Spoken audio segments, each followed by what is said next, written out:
What's going on, guys? This is the UFC 198 watch list. Jon Anik alongside Joe Silva and Shelby. So happy to have some time with these guys. The hardest interviews in the sport. I got him here today for the 198 watch list. And let's just start big picture. What a card you have put together for this stadium show in Brazil.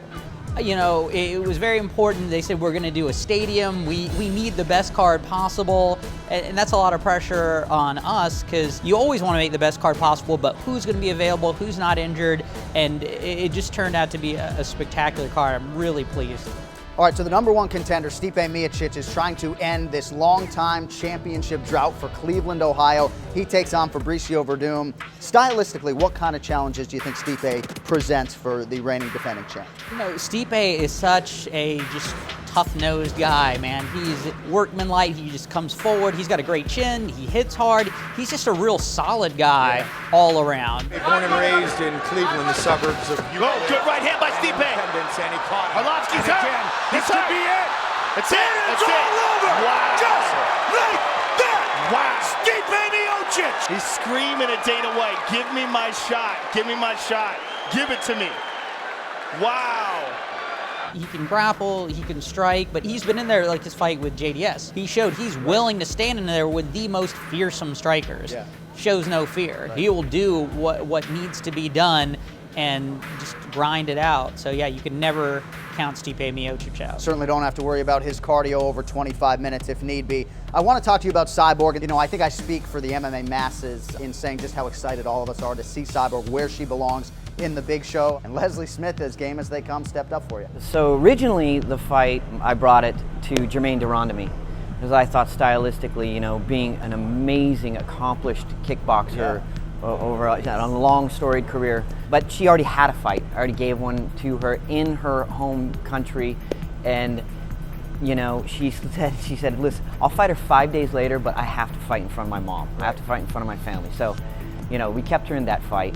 Then the offer was made to Holly, and that was declined. And so I was down in Australia and hanging out, believe it or not, at a koala sanctuary, which I think it's out there now. And I ran into Leslie Smith, and we started talking about Cyborg, and she was like, hey, I would really like to fight Cyborg. I know her game. I think that other women are overwhelmed by her blitz, and I'm comfortable with that. I've been in there with her. I've sparred with her with small gloves, and I know what I'm getting.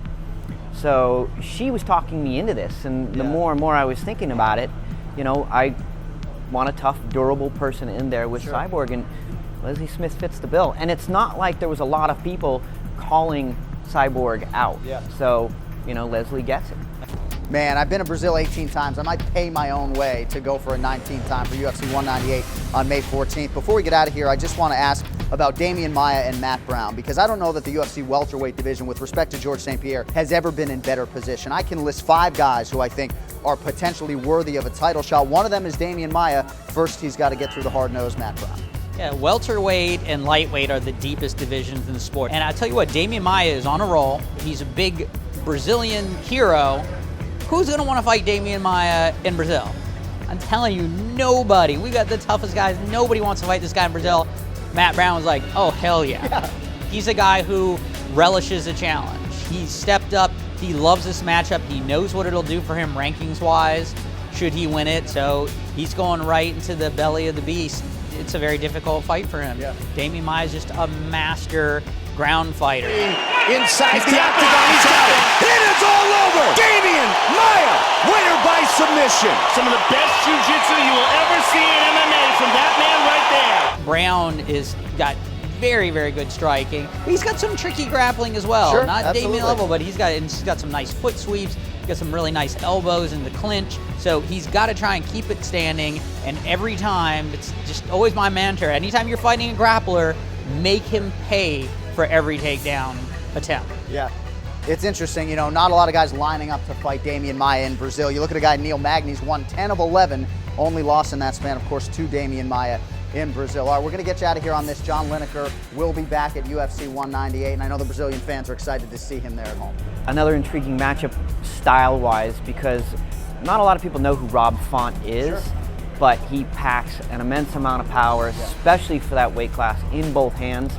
and you know how Lineker goes. Fight starts, it takes him about 20 seconds before he pulls the pin and just starts going bananas. Now the body shot, it was the kick!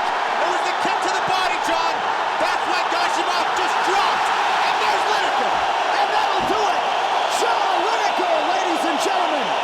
I think Rob Font, I think he'll oblige him and stand in the center, and I think they're going to swing on each other till somebody falls down. So we'll see what he has for John Lineker coming up May 14th. That is at UFC 198. For Joe Silva and Sean Shelby, I'm Jon Anik. Thank you all for watching the watch list for UFC 198.